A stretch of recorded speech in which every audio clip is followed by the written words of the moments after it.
আসসালামু আলাইকুম ওয়ারহমতুল্লাহ।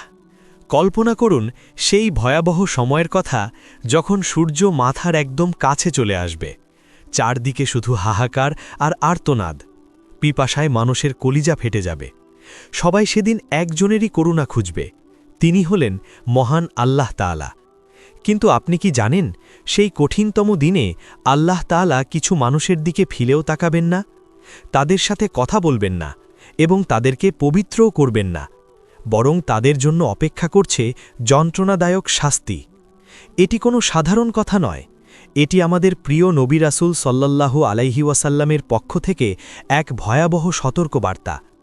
আজকের ভিডিওতে আমরা জানব সেই দুর্ভাগা মানুষগুলো কারা, যাদের দিকে হাসরের ময়দানে আল্লাহ তাআলা রহমতের দৃষ্টিতে তাকাবেন না। সহি মুসলিম হাদিস নম্বর ১০৬-এ বর্ণিত হয়েছে, রাসূল সাল্লাল্লাহু আলাইহি ওয়াসাল্লাম ইরশাদ করেছেন, ৩ শ্রেণীর মানুষের সাথে আল্লাহ কিয়ামতের দিন কথা বলবেন না, তাদের দিকে তাকাবেন না এবং তাদেরকে পবিত্র করবেন না। প্রথম ব্যক্তি হল সেই যে ব্যক্তি পরিধেয় কাপড় টাকনুর নিচে ঝুলিয়ে পড়ে।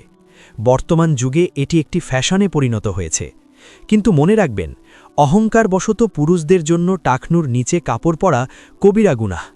অথচ আমাদের সমাজের অনেক যুবক ও বয়স্ক মানুষ একে গুরুত্বই দিতে চান না। রাসূল সাল্লাল্লাহু আলাইহি ওয়াসাল্লামের এই সতর্কবাণী কি আমাদের হৃদয়কে কাঁপিয়ে দেয় না? দ্বিতীয় ব্যক্তি হল সেই যে ব্যক্তি কাউকে কোনো দান বা সাহায্য করে পরে খোঁটা দেয়। আমরা অনেক সময় মানুষকে সাহায্য করি, কিন্তু পরবর্তীতে ঝগড়া বা তর্কের সময় তাকে সেই সাহায্যের কথা মনে করিয়ে দিয়ে অপমান করি। আল্লাহ তাআলা এই কাজটিকে অত্যন্ত ঘৃণা করেন। দান হতে হবে একমাত্র আল্লাহর সন্তুষ্টির জন্য, এবং তা হতে হবে একনিষ্ঠ চিত্তে। যদি আমরা দান করে খোঁটা দেই, তবে সেই দানের সওয়াব তো হারাবই, উল্টো কিয়ামতের দিন আল্লাহর রহমত থেকে বঞ্চিত হব। তৃতীয় ব্যক্তি হল সেই যে মিথ্যা কসম খেয়ে নিজের পণ্য বিক্রি করে। ব্যবসার ক্ষেত্রে অতি মুনাফার লোভে আমরা অনেকেই অহরহ মিথ্যা বলে থাকি। আল্লাহর কসম, এই মালটি খুব ভালো, অথবা আমি এটি অনেক দামি কিনেছি, এমন সব মিথ্যা শপথ করে ক্রেতাকে ঠকানো হয়। রাসূল সাল্লাল্লাহু আলাইহি ওয়াসাল্লাম বলেছেন, এই সম্পদ হয়তো দুনিয়াতে কিছুটা লাভ দেবে, কিন্তু কিয়ামতের দিন এটিই আপনার জন্য আল্লাহর অভিশাপ হয়ে দাঁড়াবে। আল্লাহ তাআলা এই প্রতারক ব্যবসায়ীর দিকে রহমতের নজরে তাকাবেন না। অন্য একটি বর্ণনায় আবু দাউদ হাদিস নম্বর 4064-তে আরও ৩ শ্রেণীর দুর্ভাগা মানুষের কথা বলা হয়েছে। প্রথমজন হল বৃদ্ধ ব্যভিচারী।